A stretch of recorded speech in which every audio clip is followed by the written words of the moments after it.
Olá, Karine.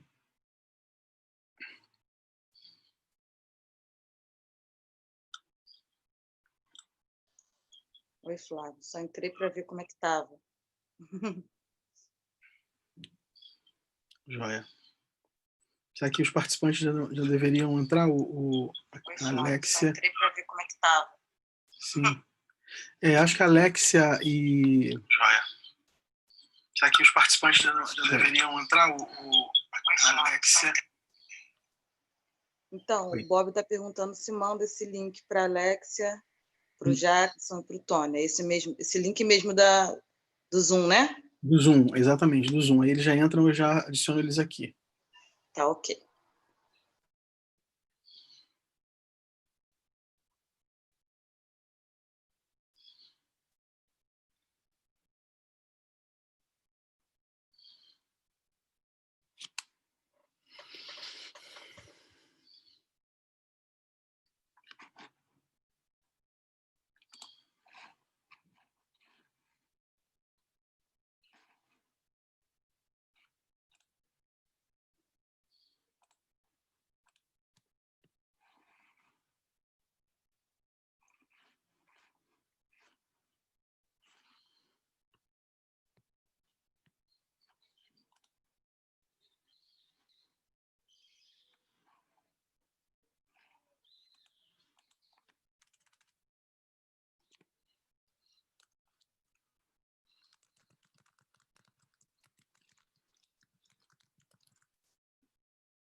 Antônio?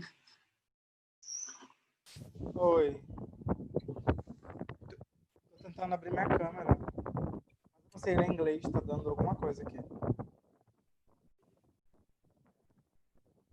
Eu tô te ouvindo, só não tô te vendo agora.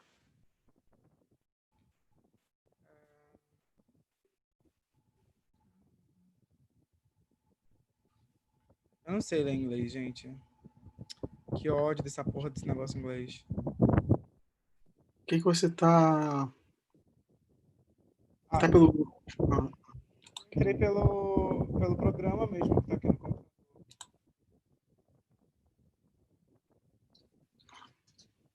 Alexa tá aqui já.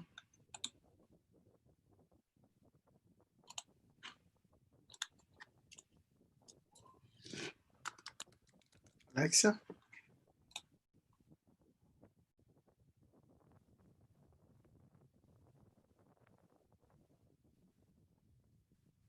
Alexia, você escuta a gente? Deixa eu ativar aqui o.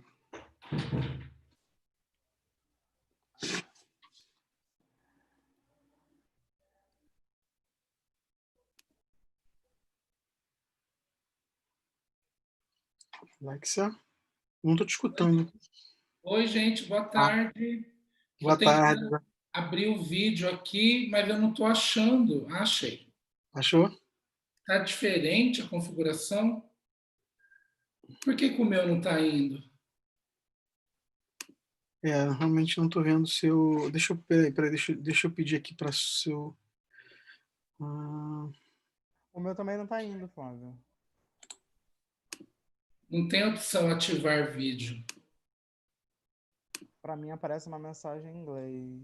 Então deixa eu botar você como confitrião. Botei como confitrião ou anfitrião?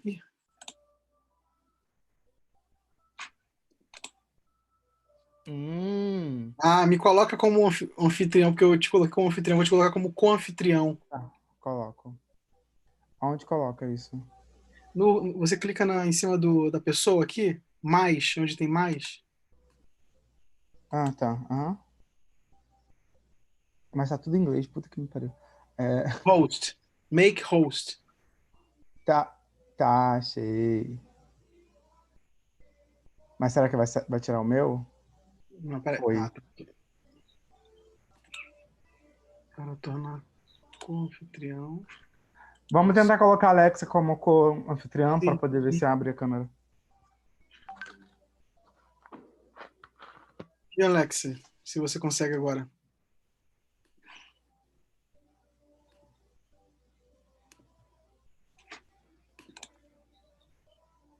Não tem, só tem aqui desative meu áudio, renomear, ocultar participantes sem vídeo, esconder visualização.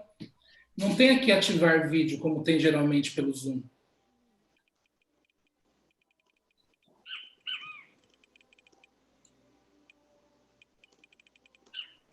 Eu achei estranho, porque dessa vez eu fui entrar, pedir um e-mail, e geralmente o Zoom não pede e-mail, O meu né? também pediu.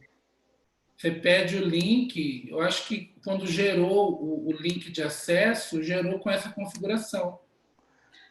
Deixa eu ver. Peraí, só ver um negócio aqui. Flávio, você Oi. como anfitrião não consegue abrir as câmeras e microfones de todo mundo? É isso aí que eu tô vendo, que eu não tô conseguindo desative som, bate-papo, tornar anfitrião, ocultar participantes sem vídeo. Eu não tô conseguindo, de fato, ativar o vídeo. Normalmente é possível. Então, eu só consegui depois que você me colocou como co-anfitrião. Com anfitrião, né? Uhum. Deixa eu colocar você como anfitrião também, o Karine. Vê aí. Não precisa. Eu consigo mexer aqui. Eu estou conseguindo silenciar microfone e vídeo. Normal. Hum.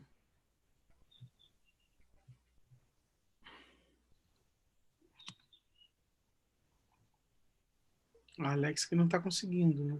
Não, já olhei tudo aqui, não Deixa eu ver vai. aqui. Alexa, sai e entra de novo para ver se vem. Ah, eu vou fazer isso.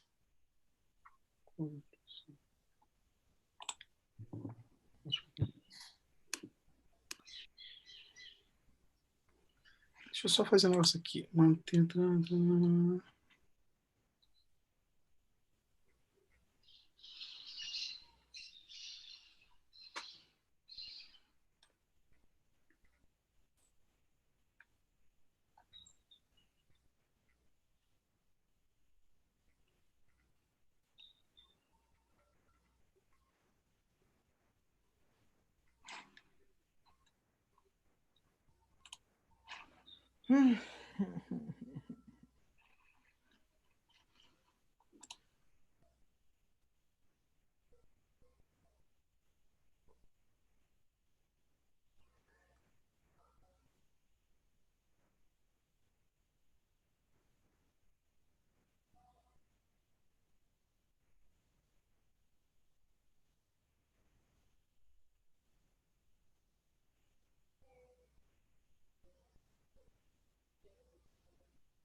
Tá compartilhando a tela do site?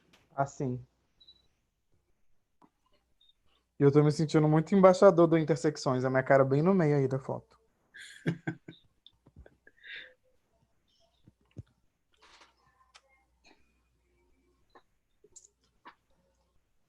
Vou pegar uma água aqui. Vou repor a minha também.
Dá um... Deixa eu aqui. Sim,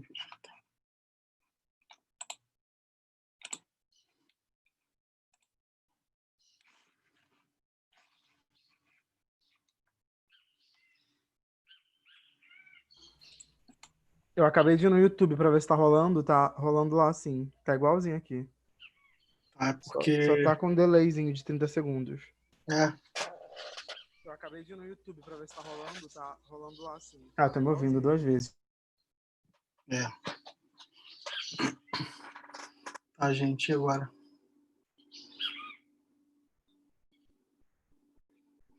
Deixa eu ver se a Alexa já...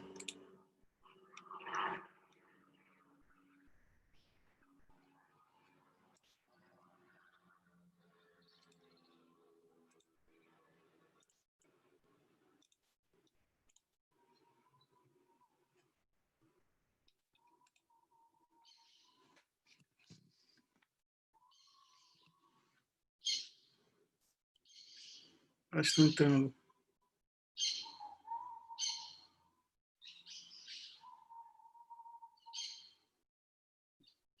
Agora vocês me ouvem? Ah, sim, estamos te ouvindo. Só que o vídeo continua não me dando a opção de entrar, gente. Então, peraí. Jackson, consegue colocar, Jackson? Não, não consigo. Agora você lembra que daquela vez a gente configurou, né? E teve que criar outro. Ou o host teve que entrar novamente. Você configurou durante o webinar? Isso. Porque se configurou durante o webinar, acho que vai ter que Vê se você consegue. Agora sim. Mas acho que tá errado na minha câmera. Deixa eu mexer aqui nisso. Tô agora comprando as coisas para ver se melhora aqui. A transmissão vai ser pelo YouTube ou por alguma página do Facebook? Vai ser pelo YouTube e a gente vai colocar o link lá no Facebook. Qual que é o Facebook? Fé na Diversidade ou Evangélicos? Alex. Evangélicos. Eu já achei o Facebook.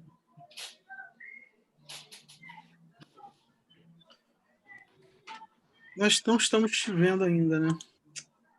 Eu vejo todo mundo. Mas você colocou ele, porque você me colocou como anfitrião. Acho que você vai ter que fazer isso com todo mundo. Eu botei a Alexa também como... Pede para ela sair. Ó, primeiro eu tinha entrado, gente, eu via vocês falando, mas vocês não me ouviam. Até coloquei aí no bate-papo, gente, estou aqui. Aí, quando ele me colocou como co-anfitriã, aí entrou a minha voz. Então, tem alguma coisa a mais, então. Deixa eu ver se eu tornando você anfitriã, você consegue ficar online. Ou você consegue ficar com o vídeo aberto. Acho que se entrar de novo. Não, ela está fazendo isso pela segunda vez. Veja agora, Alexia. Mesma coisa. Só tem 4 opções aqui e não tem ativar vídeo. Que coisa estranha. Não é a configuração da câmera, não? Pode ser, hein? Agora sim. Entrou. Agora sim. Linda! Oi, gente.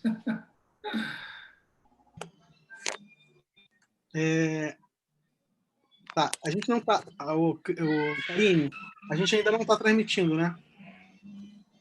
Não, um minutinho que eu vou colocar o link. Estava só esperando dar tudo certo. Então tá, só um minuto antes, só para falar como vai ser a dinâmica com eles aqui, e aí para você colocar o link. Tá bom? Você me fala, tá? Tá. Então, gente... Ué, caiu o... Jackson. Gente, então, a ideia é que a gente fale... É que eu fale alguns minutos sobre a campanha, o conceito, né, e as razões por que a gente está construindo essa campanha.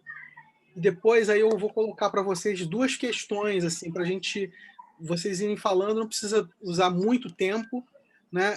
Porque a gente também não quer ficar mais do que 1 hora, 1h10 aqui nessa conversa. Porque, enfim, as lives são muitas e a gente está competindo sempre com várias coisas no dia de sábado. Então a ideia é que eu vou colocar para vocês, especialmente para quem é LGBT, como que é a experiência, como que foi a experiência de ser LGBT na igreja. Isso é a primeira coisa, porque a declaração tem esse sentido de pedir perdão, de confissão, de arrependimento, porque pessoas héteros, cis-héteros, foram LGBT-fóbicas, né? E construíram uma estrutura de LGBT-fobia nas igrejas. Então, um pouco isso. O Jackson poderia, se ele quiser, comentar sobre ser cis-hétero nesse contexto de uma igreja LGBT-fóbica, né? E construir a sua própria visão particular de ser aliado da causa LGBT e de ser por que está fazendo assinando essa declaração. E aí a segunda questão é como que é o impacto, como vocês veem que vai ser o impacto dessa declaração nas igrejas, assim, né? A gente tem 130 lideranças que assinaram, pessoas cis-hétero que assinaram, lideranças, teólogos, pessoas de vários espaços denominacionais. Como que vocês esperam e vocês acham que vai ser o impacto? Um pouco nessa linha aí, tá? Vocês 3 respondem essas 2 questões. Tudo bom? Ok. Beleza. Então, Karine, acho que você já pode... A Fabiola não vai entrar? A Fabiola não vai entrar, ela não está passando bem, ela não conseguiu... Eita.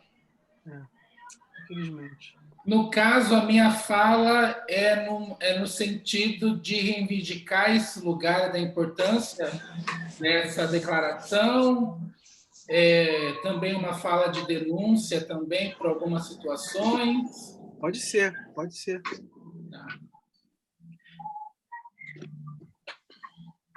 Quantas pessoas assinaram, você falou?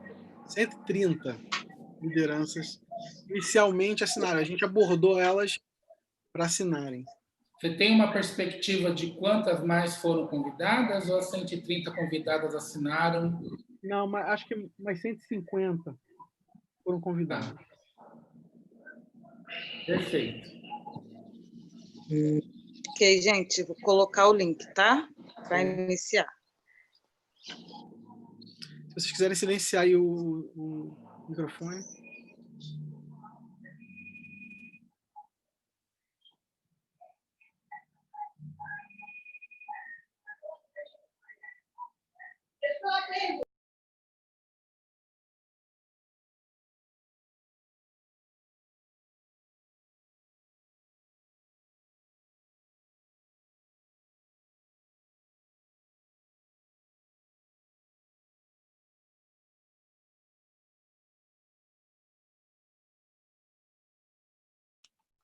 E Karine, você me avisa quando já estiver online, tá?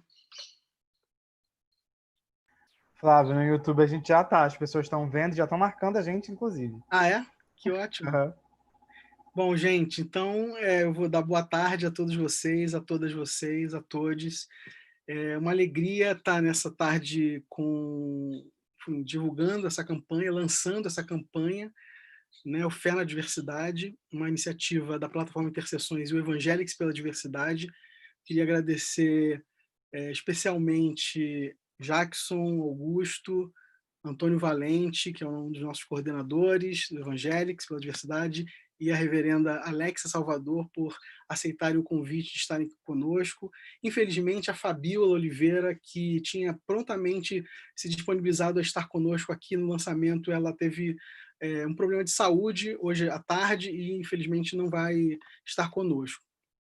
É uma alegria muito grande. Essa campanha a gente estava preparando já há algum tempo, na verdade, porque a gente acha muito importante que a gente dê visibilidade a essa discussão, a essa pauta e a essa, enfim, conversa, né? A gente está chamando de conversa corajosa, no Brasil de hoje, né, que esse contexto em que a gente vive, a gente está no mês do orgulho LGBTI+, então que torna também muito especial o lançamento dessa campanha.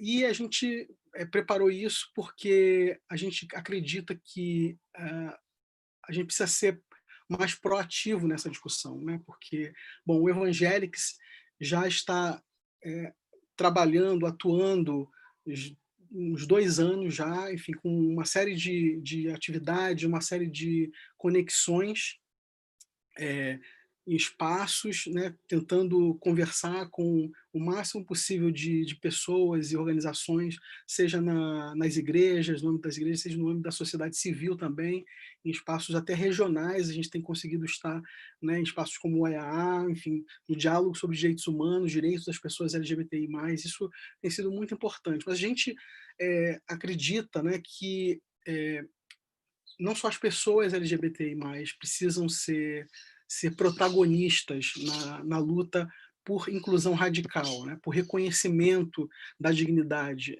dessas pessoas. A gente acha que é uma tarefa para todos, né? Para todas, né? Especialmente aqueles que estão em espaços de poder, né? Em espaços, e inclusive porque essas pessoas que estavam em espaços de poder, elas foram parte desse processo, né, de construção de uma estrutura que sempre silenciou ou excluiu ou alijou, né, marginalizou as pessoas LGBTI nas igrejas, nas comunidades de fé.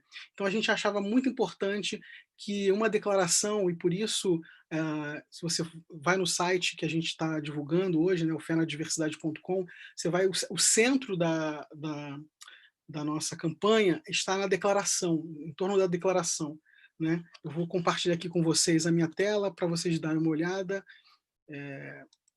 Não vou poder fazer isso, porque eu não estou como anfitrião agora, nesse momento. A Alexia, reverenda Alexia, pode me colocar como host aqui? Não sei se outros podem me colocar como co-host. Jackson ou Antônio?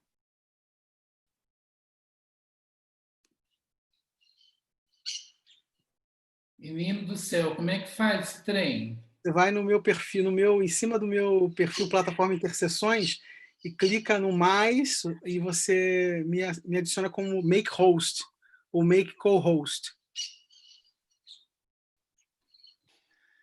Então, vamos lá. Tornar anfitrião. Isso. Prontinho. Obrigado. Bom, então, gente, eu vou compartilhar aqui a tela para vocês conhecerem aqui a nossa aqui. Bom, estão vendo aí, né? Espero que sim. Então, fé na diversidade, aí, ó, declaração em reconhecimento da dignidade e do amor de Deus às pessoas LGBTI+. Então, essa é a ideia de uma declaração que pessoas cis-héteras, pessoas que não são LGBTs, fazem em solidariedade e em reconhecimento da dignidade, da plena dignidade. Né? Mais do que uma declaração contra a LGBTfobia, porque isso poderia ser feito, acho que como algumas organizações e igrejas, inclusive, já têm feito, a gente queria uma declaração que fizesse um reconhecimento e afirmação das pessoas LGBTI nas igrejas, que não fosse apenas uma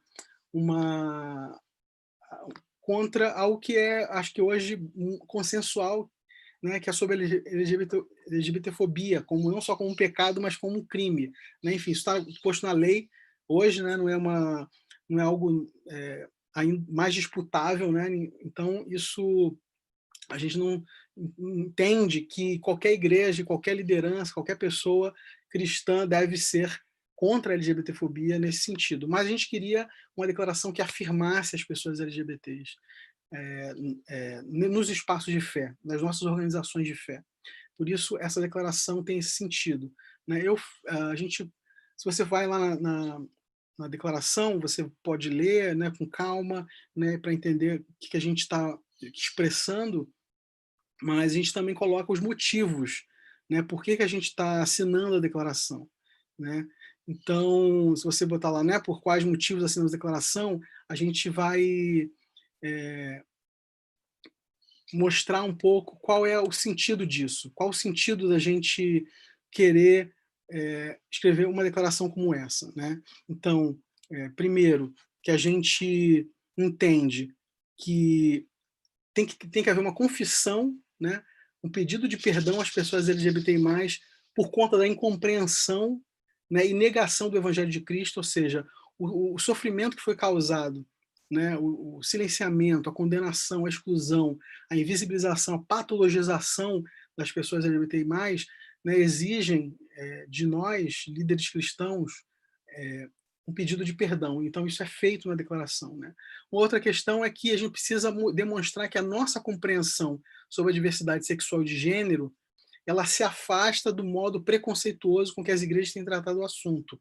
Então, a gente está afirmando que a diversidade sexual e de gênero não é um pecado, né? Mas é o resultado da multiforme graça criadora de Deus.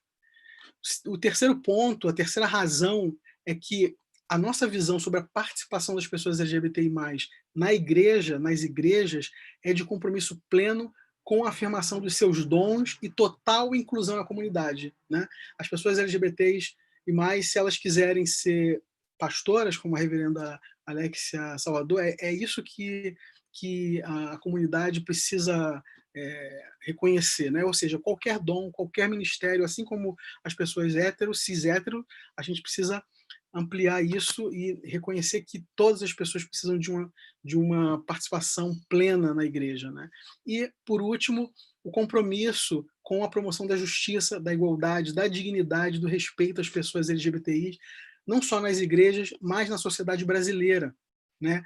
Considerando todos os marcadores aí de raça, de classe, de idade, de local de moradia, enfim, de religião, enfim, mas considerando que as igrejas, as lideranças, nós, pessoas cristãs, temos que ser aliados na luta pela justiça, na luta pela igualdade, na luta pela dignidade, pelo respeito às pessoas LGBTI+. Então, é uma declaração que traz esses elementos para a gente conversar, para a gente, enfim, para aquelas pessoas que já assinaram, né, que são cerca de 130 lideranças que assinaram essa declaração, e a gente está muito feliz com essa adesão, e a gente está abrindo hoje, a partir de hoje, para que outras lideranças, outras pessoas que têm um papel de, enfim, nas comunidades cristãs, né, algum cargo, alguma função, isso é importante também, porque são as pessoas que têm poder nas estruturas de fé, nas estruturas cristãs, e aí a gente está convidando mais pessoas a assinarem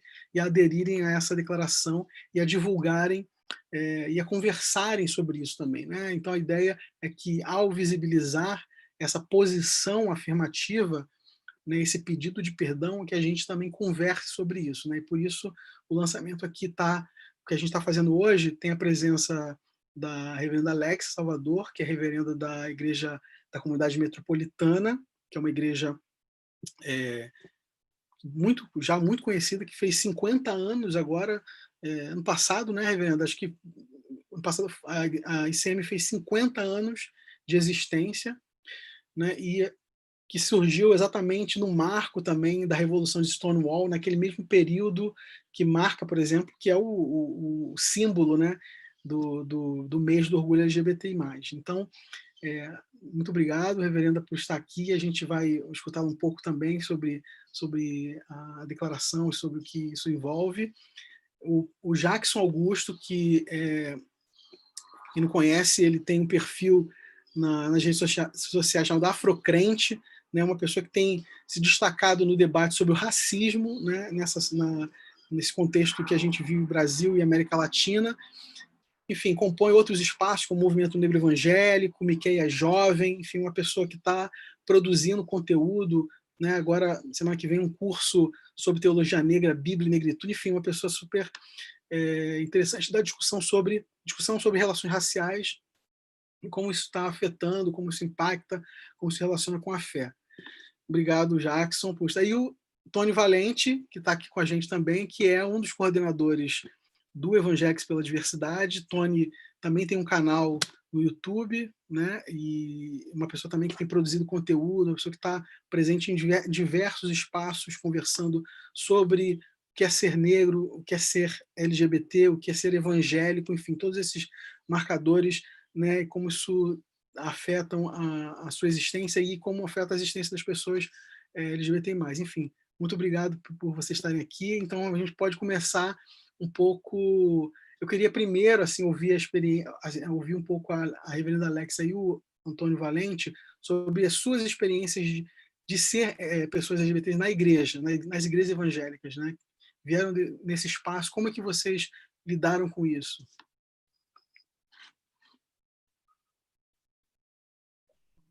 Então vamos lá, então, começo. Antes de mais nada, eu queria agradecer o convite do Evangélicos pela Diversidade. É uma alegria poder estar aqui hoje. Eu penso que é uma data muito significativa para a igreja no Brasil, porque uma vez que ainda a comunidade LGBT parece ser o alvo do fundamentalismo religioso 24 horas por dia. Então, ter esse propósito de reivindicar este lugar, o direito à fé, reivindicar o lugar de entender que ser LGBTQIA+, ou ter uma orientação sexual A ou B, ou uma identidade de gênero A ou B, não é pecado.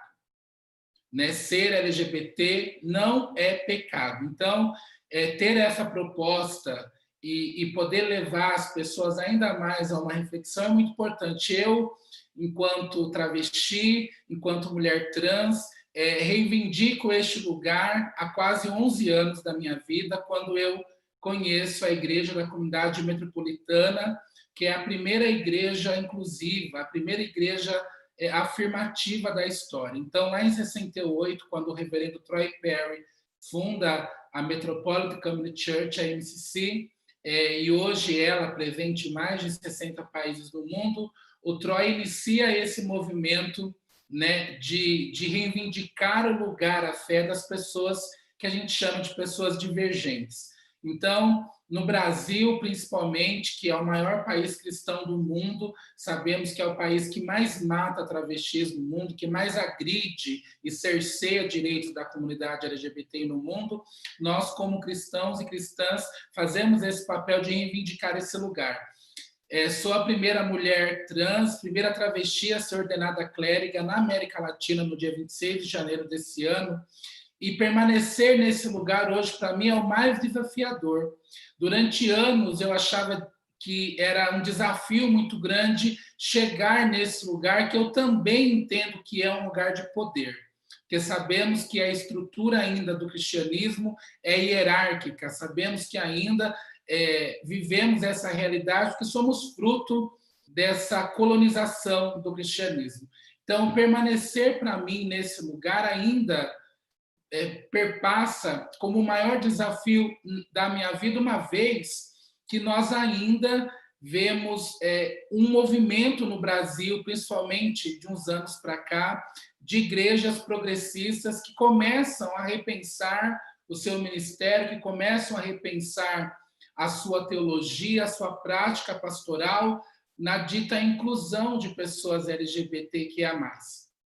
Entretanto, a gente ainda percebe que muitas igrejas ainda têm um medo, né? Muitos pastores e pastoras têm pavor de associar a sua imagem, a sua comunidade ao movimento LGBTQIA+, e eu, como uma boa travesti preta, posso dizer para vocês que eu vivencio isso na minha pele. Muitos pastores cisgêneros, né, pastores aí midiáticos, pastoras midiáticas, que não querem de forma alguma associar a sua imagem, a sua comunidade, a ICM ou a minha pessoa. A ICM, ela tem esse protagonismo, né, que entendeu que não basta apenas incluir um LGBTQIA+, no banco da igreja. Não basta colocar o LGBTQIA+, lá num cantinho e depois ir para as redes sociais e dizer que é uma igreja que aceita a diversidade. Não. É fundamental que a gente possa conhecer essas pessoas, porque no meio delas também vai haver vocações. E essas vocações têm que ser acolhidas, trabalhadas e promovidas. Foi assim que aconteceu comigo, que fui seminarista quando era católica, fiquei no seminário para ser padre, faço a minha transição de gênero na ICM e fui convidada uma vez que a igreja, que a comunidade entendeu que eu realmente tinha um chamado ao ministério sacerdotal. Então, essa promoção é fundamental para que a gente sinalize de maneira concreta se de fato aquilo que a gente fala é aquilo que a gente vive nas nossas comunidades. Então, diariamente, eu recebo, principalmente nesse tempo de pandemia, pessoas de várias comunidades trazendo essas demandas, inclusive pessoas de igrejas ditas inclusivas, que não fazem a devida promoção, que não dá protagonismo para travestis, para homens trans, né? Ainda a questão da padronização dos nossos corpos, essa colonização ainda acontece, inclusive dentro do que nós conhecemos por igreja inclusiva. Então, estou muito feliz de poder participar desse momento, de me posicionar, porque são 130 pessoas que assinaram já essa declaração, um pouco mais de pessoas foram convidadas, algumas pessoas, acredito, ficaram com esse medo. Eu entendo historicamente e entendo todo esse processo, mas se nós não fizermos uma radical opção, radical, nós não vamos entrar no reino de Deus. Tem que haver radicalidade na promoção da dignidade da pessoa humana. Sem essa radicalidade, seremos apenas bons fariseus e saduceus midiáticos, com milhões de seguidores, mas que por trás dos bastidores não fazem, de fato, o acolhimento e a promoção da dignidade das pessoas LGBTQIA+, e eu faço aqui um recorte, principalmente de travestis, de pessoas trans, de homens trans. Então, eu percebi muito isso na minha ordenação clerical. Eu não vou dizer que eu convidei todas as pessoas, porque eu não conheço todas as lideranças no Brasil, mas eu posso afirmar aqui para vocês que eu convidei boa parte das igrejas ditas progressistas e eu não tive a presença de 10 dessas pessoas. Nem sequer um e-mail, nem sequer uma publicação, nem sequer um comentário. Isso também denuncia como essas pessoas se sentem, como elas se percebem, e o medo e o pavor e a transfobia que nem elas conseguem reconhecer que têm. Obrigado, reverenda Antônio. Fica muito difícil falar depois da Alexa. Eu tô aqui quase chorando, uma bicha emocionada do jeito que eu sou. Aí eu ouço a Alexa falando, acabou comigo aqui. Mas então, eu sou Antônio Valente, eu estou como coordenador no Evangelics. Eu tenho um canal no YouTube, como o Fábio falou, que eu faço alguns comentários a respeito do que o povo crente tem produzido aí, né? Principalmente quando se trata de pessoas LGBTs. Também tenho um podcast que eu falo sobre questões de raça, sexualidade e fé. E a minha relação com a fé, eu acho que, como de muitas pessoas que moram em periferia, começa com a parte social, que para muitas pessoas que moram em favela, sabe que nesses espaços a esquerda não chega, né? Vamos ser muito sinceros.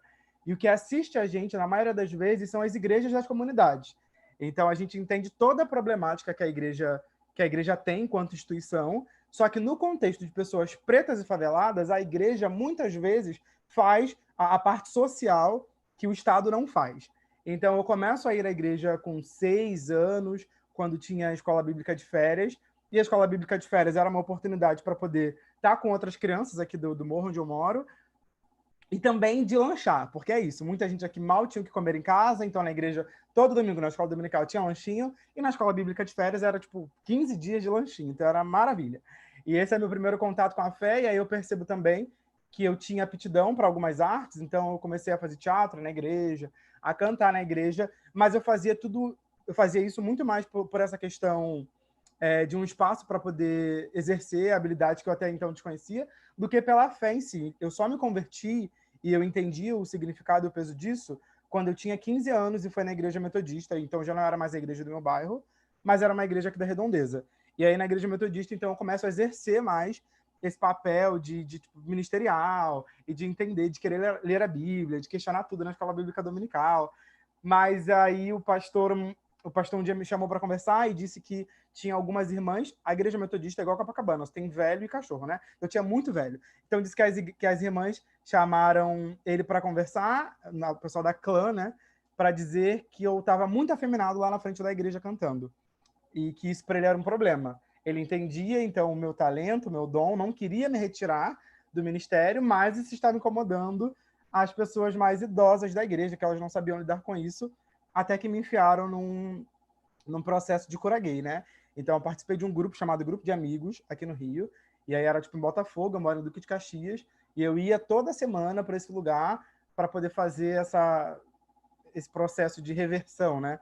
Como se eu tivesse nascido hétero e me tornado gay. E eu tentava fazer isso, assim, era muito doloroso. A gente colocava a igreja toda em oração para minha vida, para minha libertação. A minha mãe indo para o monte, a igreja da minha mãe orando junto. Então, era uma loucura. E foi muito estranho para mim, porque, como eu digo, eu começo a frequentar a igreja com 6 anos de idade, só que eu nem me entendia enquanto homem gay ainda nesse período. Eu sabia que eu não era hétero, mas eu não me entendia enquanto gay. E aí eu estava me encontrando num lugar onde eu precisava escolher entre a minha fé e a minha sexualidade. Só que a minha fé, ela já vinha sendo trabalhada desde a minha infância. Então eu ficava, o que me fez passar por esse processo de cura gay foi justamente valorizar aquilo que eu conhecia em detrimento daquilo que eu ainda não conhecia, que era a minha sexualidade enfim.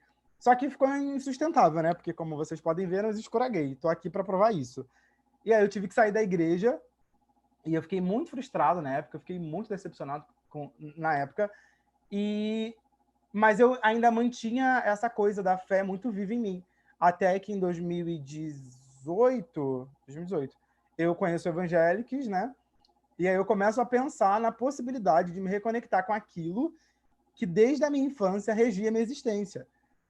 E o Evangélicos foi essa possibilidade de exercer a minha fé.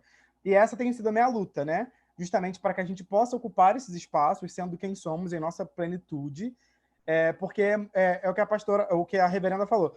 A gente sabe que na maioria das igrejas tem um monte de pessoas LGBTs. Você olha para o Ministério de Louvor, só tem viado, sapatão. Você olha para o Ministério de Dança, tem sapatão e viado. Para todos os lugares que você olha na igreja, principalmente nessa parte mais artística, ou até mesmo essa parte mais articulada de pregação ou estudos, sempre são pessoas LGBTs.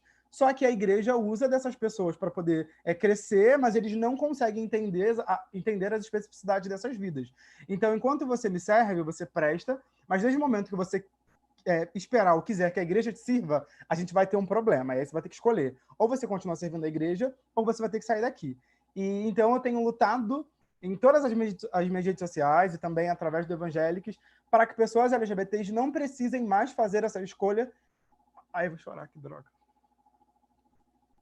Para que pessoas LGBTs não precisem mais fazer a escolha de manter a sua fé ou a sua sexualidade. A gente podendo existir como a gente é em Cristo, sabendo que a nossa diversidade também é contemplada pela vida e pela morte dele. E é isso. Obrigado, Tony, por compartilhar aí a sua experiência. Jackson, você não é LGBT, mas tem estado junto com enfim, esse movimento, né, com a discussão, tem um compromisso, tem expressado um compromisso com a discussão sobre isso nos espaços que você, enfim, que você tem fala, né, tem lugar de fala e tal. como você tem experimentado um pouco fazer essa discussão, assim, né? Trazer, ser um aliado, né? E conversar sobre isso, mesmo pode ser no seu contexto local, pode ser, enfim, nos espaços que você tem, ou nas redes sociais, enfim, como você tem reiteradamente colocado, né? Sobre seu compromisso com esse tema. Então, difícil até falar depois de reverenda aí, Alexia, do meu amigo Tony. Acho que primeiro, acho que o que a gente está fazendo aqui é algo não só que já deveria ter feito há muito tempo, né? Mas a gente está numa terra, né, que a escravização dos corpos que fogem do padrão sempre dá muito certo, sabe? Sempre dá muito certo, inclusive nas estruturas religiosas. Eu sou um cara que eu fui criado, eu sou até hoje batista, e o círculo da minha amizade na adolescência e tal, a maioria hoje já se reconhece LGBT. E todos eles, exceto um, não estão mais na igreja, estão desigrejados e tal, e não perderam a fé, não abdicaram da fé, mas foi negado esse espaço. E eu nunca entendia, né? Eu como adolescente, negro, cresci numa igreja ali de classe média, mas eu nunca consegui entender do porquê essas pessoas não podiam permanecer onde elas estavam, porque elas continuavam orando comigo, elas continuavam lendo a Bíblia comigo, e todo mundo, na verdade, sabia, porque as piadas nos corredores, elas correm, né? Não só as piadas, mas também os comentários, mas enquanto ela não falava a sua orientação, ou não, vamos dizer assim, saía do armário, ou não se colocava, não se posicionava, tudo bem, né? E, então eu não conseguia conectar isso, e eu acho que a luta antirracista, né, e conhecendo mais a teologia negra, mas também conhecendo mais esse lugar da experiência negra, né, que também foi um corpo que, em um dado momento da história, foi colocado como a marca do pecado, né? Foi colocado nas instituições como a marca do pecado. Eu costumo dizer que hoje, se a gente for colocar historicamente, né, um grupo social que confortavelmente a igreja, publicamente, fala que é a marca do pecado no mundo, são as pessoas LGBTQI+. Então, dentro dessa perspectiva, né, dentro da perspectiva do... Eu também fui escravo no Egito, eu comecei a dizer, não posso produzir uma fé, eu não posso produzir uma religiosidade, uma espiritualidade que vá fazer o que fizeram com o meu povo no passado. Isso seria trair quem eu sou, entendeu? Por completo. Isso seria construir, mais uma vez, uma torre de Babel, algo supremacista, algo que não tem nada a ver com o reino de Deus, não tem nada a ver com a diversidade do reino de Deus.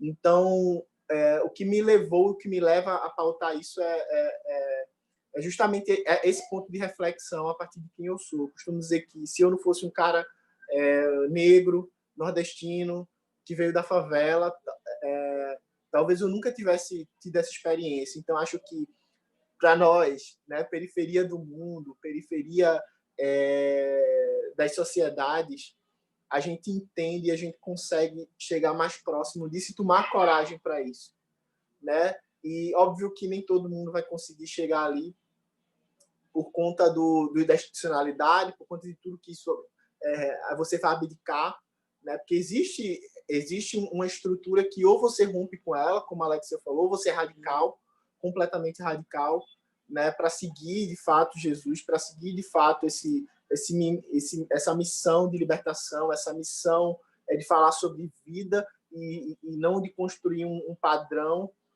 de vida, ou você vai ficar refém o tempo inteiro de certas estruturas. E eu acho que a minha maior referência para ter rompido com isso, né, foi o Desmond Tutu, né, lendo, ele é um cara que produz muito teologia negra, e ele fala e ele diz que não é só para a gente acolher essas pessoas, mas para a gente se posicionar contra isso, porque esse sistema ele é tão perverso quanto um sistema segregacionista, racista. Então, eu imagino que daqui a 100 anos, 200 anos, enfim, quando olhar para trás na história e olhar para os nomes dessas pessoas que hoje se colocam contra a população LGBT, vai ser o mesmo que olhar, como já é para mim, na verdade, que olhar para um cara que era senhor de escravizados, né, de pessoas negras. Então, eu acho que a igreja ela não tem que só pedir perdão é muito pouco, né, porque a profundidade, né, que isso atinge famílias, isso vai passar por gerações, né, famílias que vão romper os laços, famílias que vão passar por traumas juntos dentro de casa e famílias que vão ser, e aí nessa perspectiva de família, não é a família que todo mundo pensa, né? Mas é esse lugar de acolhimento, né? E quando a gente vê que esse evangelho ele rompe inclusive ele se intromete tanto nos nossos afetos que ele consegue entrar na nossa casa, nas nossas casas, e ele consegue gerar discórdia, sabe? Contenda. E aí eu costumo dizer que quando a gente vai falar de inclusão na perspectiva do reino de Deus, na verdade a gente está falando dos outros e não daqui, porque a gente não precisa, acho que no reino que a radicalidade ela de fato é vivida, a gente já entende que corpos trans, que corpos LGBTQI+, que corpos negros, que corpos femininos, eles têm voz, eles deveriam ter voz. Porque foram para esses que Jesus viveu, foram para esses que Jesus veio, foi com esses que ele caminhou, entendeu? Então, eu acho que a igreja, ela nessa perspectiva heteronormativa, ela construiu o seu poder. Ela construiu o seu poder a partir disso. Ela construiu o seu poder a partir dessa ideia de família. E para ela romper com isso, ela romper com o crescimento dela. Ela romper com até inclusive com as estruturas que hoje ela tem para se manter e para conseguir ter o mesmo poder, a mesma influência e o mesmo poder na sociedade. Então, essa carta de perdão, ela também é uma carta de renúncia, né? E aí a pergunta hoje, principalmente para os héteros e cis, é até onde você é hétero, cis, evangélico, seguidor de Jesus, até onde você vai segurar as mãos, né, das pessoas que são marginalizadas, da população LGBTQI+. Até onde vai a sua radicalidade por Jesus? Ou você ainda é preso às estruturas desse mundo, vamos colocar assim, né? E você não quer perder essa estrutura, esse poder, essa lógica e tudo que vem com isso. Então, acho que é uma questão de compromisso, é uma questão de renúncia. Então, me sinto muito honrado de ter, não só estar aqui falando, mas também de ter assinado a carta.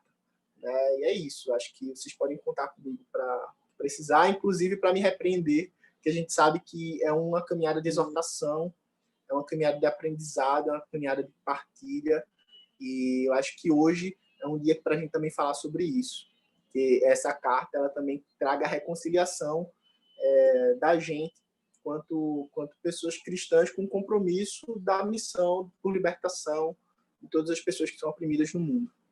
É isso. Obrigado, Jackson. Acho que é muito significativo, né, que a gente tenha essa live hoje, né, lançando a campanha Fé na Diversidade com pessoas negras, porque, né, a gente está ainda vivendo, né, um levante, vamos dizer assim, né, por conta de situações que ocorreram fora do país, mas a gente tem um cotidiano muito que oprime bastante, né, as pessoas negras, e a gente fala de genocídio da juventude negra, a gente fala de racismo estrutural, enfim, a gente tem muitos desafios nesse campo, né, no campo da luta antirracista, e a gente a gente não é o primeiro a dizer isso, né, a dizer que a emancipação dos corpos negros, né, de pessoas negras em diversos contextos, né, foi uma emancipação também, uma superação também do discurso religioso racista, né, ou seja, da construção dessa relação entre o discurso religioso, né, a estrutura das igrejas que dava sustentação a esse discurso religioso e essa opressão, né, aos corpos negros, né, em diversos níveis, né. E a gente está tentando hoje fazer esse discurso o discurso sobre gênero também, né? A questão das mulheres, que também traz outras dimensões, outros aspectos para a conversa, e a questão dos corpos LGBTI+, assim, é algo que a gente está, acho que, enfim, tentando discernir como avançar nessa discussão, como desconstruir esse discurso religioso. Um pouco, acho que essa declaração tem um pouco esse sentido, né? Mas, enfim, eu queria também ouvir um pouco vocês, de como vocês acham que essa declaração vai chegar nas igrejas, né? De como as pessoas vão receber essa declaração, né? Como que isso, qual a esperança de vocês, né, em relação a esse documento e a essa mobilização que a gente está fazendo, né?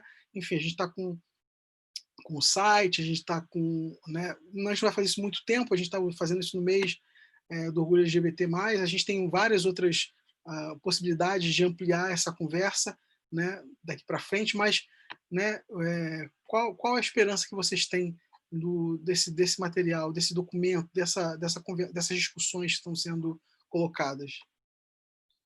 Eu tenho esperança, né? Se a gente não tiver esperança, a gente não consegue permanecer no mundo. Eu espero que a Santa Ruá, que o Espírito de Deus possa verdadeiramente operar dentro dessas comunidades, porque se essas discussões não forem feitas, a gente vai atrasando o tempo e as vidas vão se perdendo, né? Então, a gente sabe, claro, também que não é fácil essa conversa, uma vez que ainda a fundamentação de tudo que nós passamos está no conceito do pecado, né? Então, enquanto não for desconstruído ou não for entendido de fato o que é pecado quando se fala em ser LGBTQIA+, essa discussão não avança. Nós vamos ainda caminhar em pequenas bolhas, mas eu entendo que isso é fundamental, que essas pequenas bolhas permaneçam, né, subindo, interagindo no mundo para que essas discussões possam acontecer. Eu em 2007, quando eu, de certa forma, comecei a ganhar alguma visibilidade na mídia, eu dizia lá em 2007 que a igreja deveria, assim como fez com a comunidade negra, pedir perdão. E eu lembro que naquela época as redes sociais foram implacáveis comigo, como são diariamente, que eu recebo ameaças de morte a todo tempo, pessoas deslegitimando a minha maternidade, o meu ministério, a minha vida, porque é dessa forma que a sociedade cis-heteronormativa trata pessoas iguais a mim. E eu dizia que não, que a igreja, um dia, ela teria que pedir perdão, ela teria que se retratar, né, com a comunidade divergente. É claro que eu não vou ver isso, né? Talvez nenhum de nós aqui, talvez nenhum dos meus filhos, quem sabe os meus netos, mas um dia as pessoas vão olhar para a história e vão ver os nossos nomes, os nomes das nossas comunidades na história, e vão ver que essas pessoas foram audaciosas, corajosas, radicais no sentido de lutar contra essa opressão. Então, quando a gente traz essa proposta para essas comunidades que já assinaram, e eu sei que muitas outras agora, com o passar agora do tempo, também irão se posicionar, a fim de que elas possam reunir os seus membros, os seus fiéis, e trabalhar o conceito do que é pecado, enquanto houver uma leitura fundamentalista da palavra de Deus, como é feita. E quando se falar de Sodoma e tudo aquilo que Paulo falou dos afeminados, enquanto esses conceitos não forem verdadeiramente trabalhados, que houver uma leitura coerente, uma interpretação verdadeira, sem opressão e sem colonização, a gente não consegue avançar. Mas eu ainda quero ter esperança de que a gente vai, sim, um dia poder caminhar sobre a face da terra sem essa estrutura que nos oprime, que nos mata, que nos silencia. Eu tenho esperança. Amém. Tony? Eu acho que essa iniciativa do Fé na Diversidade é extremamente linda, assim, a gente cobrar mesmo que pessoas que dizem que são progressistas ou que estão abertos à diversidade se posicionem publicamente sobre isso, Mas eu acho que vale ressaltar que com essa carta, com essas assinaturas, a gente não está pedindo para que vocês nos aceitem, ou que vocês validem a nossa existência, para que vocês validem a nossa fé, a nossa permanência na igreja. Muito pelo contrário. O que a gente quer é que, a partir desse reconhecimento, vocês comecem a terem atitudes reparatórias mesmo. Porque a gente já existe na igreja, não é de hoje. A gente já existe há muito tempo. Então, a gente não está pedindo autorização para exercer a nossa fé e existir enquanto corpo. O que a gente quer é que vocês agora, depois de reconhecerem o mal que a igreja fez para a comunidade LGBT de um modo geral, que vocês comecem a pensar em ações reparatórias afirmativas para que a gente continue permanecendo, porque a gente não vai sair da igreja. A gente vai continuar na igreja. O que não está faltando hoje, graças a Deus, é a igreja. A gente tem tido também pessoas como a reverenda que tem trazido para a gente esperança e fazendo com que a gente se sinta possível dentro da nossa fé. Então, se não for dentro desse prédio que a igreja funciona, existem pessoas para além das quatro paredes que estão dizendo para a gente que a nossa fé e que Jesus na nossa vida é super válido. Então, não é sobre isso. O que a gente quer é só que vocês se comprometam e, a partir disso, vocês comecem a se repensar enquanto igreja, enquanto instituição, para poder tentar reparar aquilo que já foi feito e pensar como a gente pode caminhar junto, porque a gente não vai largar a igreja. A gente não vai mais largar a nossa fé.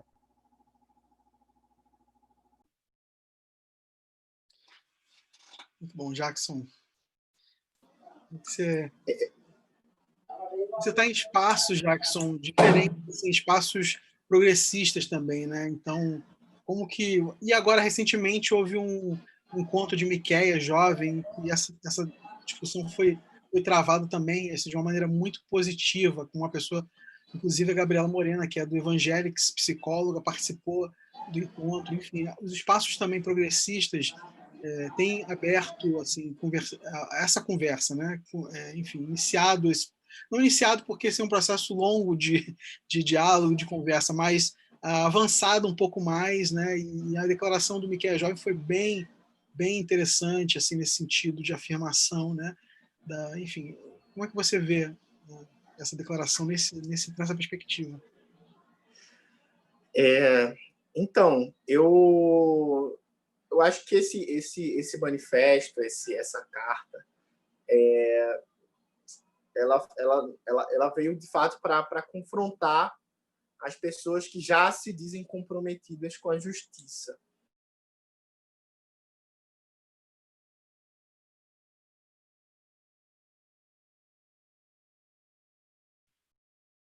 Jackson congelou? A gente perdeu o Jackson.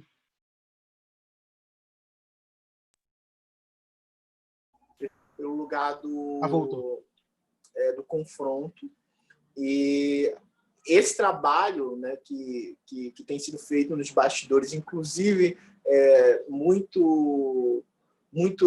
com muita contribuição do próprio Evangelics, das próprias pessoas que fazem parte do Evangelics, é um trabalho que também nos ajuda, inclusive em outros espaços, a conseguir nomes, né, para tá falando, porque esses nomes e essas pessoas elas já falam, como bem o Tony falou, né? Então acho que vem não só para confrontar as pessoas que já estão, mas também para confrontar outras pessoas, né? Eu digo isso porque quando eu me posicionei de fato pela primeira vez, acho que há 2 anos atrás, sobre isso nas redes sociais, confrontou muita gente, né, que já me seguia. Como assim, né?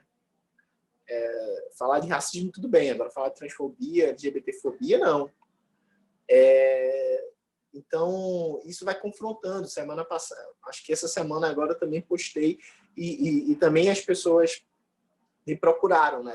E eu terminei falando sobre isso, eu terminei falando, vai incomodar porque a nossa fé, ela aqui no Brasil, ela é forjada a partir da heteronormatividade, ela é forjada, ela nasce a partir de um discurso LGBTfóbico. Então, deixa você ser incomodado mesmo, sabe? Caminha com as pessoas LGBTs que já existem dentro da fé evangélica. Caminha com a comunidade LGBT para você ver o que os seus olhos não conseguem ver. Então, acho que essa declaração, essa carta, esse manifesto, ele vai vir dentro dessa perspectiva.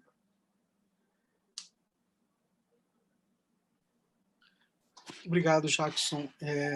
Bom, eu acho que a gente vai seguir para o encerramento da nossa live.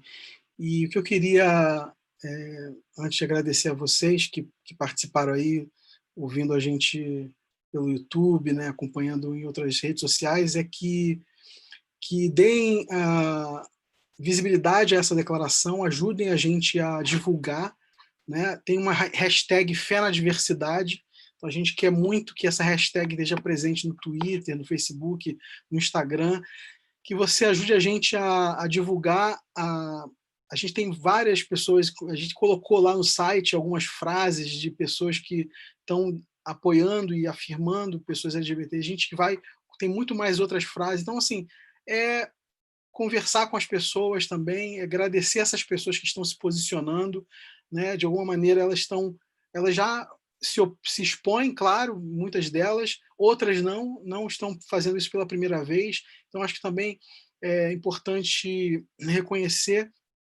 né? E conversar mesmo com as suas lideranças, enfim, com aquelas lideranças que você conhece, que você sabe que também tem uma posição afirmativa, pede para ela assinar a declaração para a gente, né, dar mais densidade a esse documento que com certeza é um documento histórico, e a gente vai continuar conversando sobre isso no sentido da reparação, no sentido da afirmação, de como desenvolver estruturas nas igrejas que sejam de fato afirmativas, né? Que reconheçam a dignidade das pessoas. E como o Tony falou, né? Que não apenas enxerguem essas pessoas, né? Porque elas estão lá, mas que reconheçam o seu papel, a sua força, a sua contribuição, né? O seu dom, o seu talento, né? E que a gente possa construir uma igreja, né? Radicalmente inclusiva, uma igreja que seja promotora dos direitos humanos das pessoas LGBTI+, que seja comprometida com isso, porque não existe outro caminho para o segmento de Jesus que não seja pela radical inclusão, né? Enfim, eu louvo a Deus muito pela ICM, né? Sempre que eu tenho oportunidade, eu acho muito importante reconhecer não só que a ICM tenha sido pioneira em fazer isso, né? Porque existem outras igrejas inclusivas no Brasil, no mundo, mas por ser uma igreja que se compromete com a promoção dos direitos humanos também, né? Enfim, na luta pela dignidade de pessoas LGBTs, enfim. Então, por isso acho que a importância da reverenda Alexia aqui com a gente, né? Como uma igreja que é exemplar nesse sentido, né? E a gente vai, acho que, construindo esse caminho, né? Vai descobrindo também esse caminho de como ser igreja. Obviamente que a igreja ICM ela é irrepetível, né? Não dá para repetir a estrutura que existe na ICM em outras igrejas, porque as igrejas são muito diferentes, mas a gente vai entendendo no diálogo como, né, se tornar comunidades de fé, né, inclusivas e afirmativas, né, das pessoas LGBTI+. Bom, gente, só peço a vocês, então, que divulguem, né, que façam conversas corajosas nas comunidades de vocês, nas redes sociais, em todos os espaços e todas as oportunidades que vocês tiverem, né, talvez no almoço de família, agora não, porque a gente está em quarentena, mas quando houver essa oportunidade, chamar atenção, olha que tem um pastor aqui que você gosta, né, que você ouve, que está assinando essa declaração, talvez não seja a hora de você também conversar sobre isso, vamos falar sobre isso, né? Vamos abrir a Bíblia para a gente entender. A intenção nossa também é colocar esses recursos, enfim, recursos que fazem a discussão bíblica, ou a discussão bíblica, ou a discussão teológica, ou a discussão pastoral também disponível assim, para a gente ampliar essa discussão. Então, bom, acessem o site e vamos construir essa comunidade, essa igreja, esse reino, esse evangelho inclusivo. Muito obrigado, Tony, obrigado, reverenda Alexia, obrigado, Jackson, por ter aceito esse convite, ter estado aqui com a gente nesse momento de lançamento, e a gente se vê nos espaços aí das redes sociais, conversando sobre esses e outros temas. Obrigado, gente.